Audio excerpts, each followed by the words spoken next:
तर निवडणूक प्रचाराच्या शेवटच्या दिवशी उमेदवारानं काय करावं आणि मतदारांची मानसिकता कशी असते याबाबत अजित पवारांनी राजगुरुनगरमध्ये मार्गदर्शन केले। दादांच्या मार्गदर्शनानं मात्र उपस्थितांमध्ये चांगलाच हशा पिकलाय। पाहुयात, ऐका हो ऐका।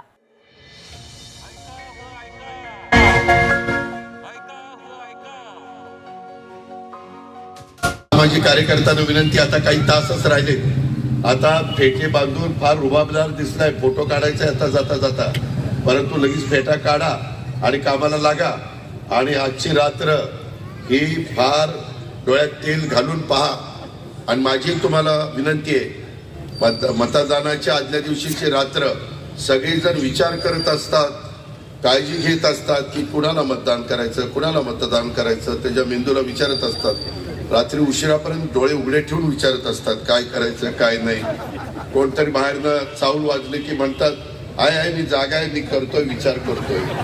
असं मला अनुभव आलेला आहे माझा, तुमच्याकडचा नाही, मी माझं सांगतो।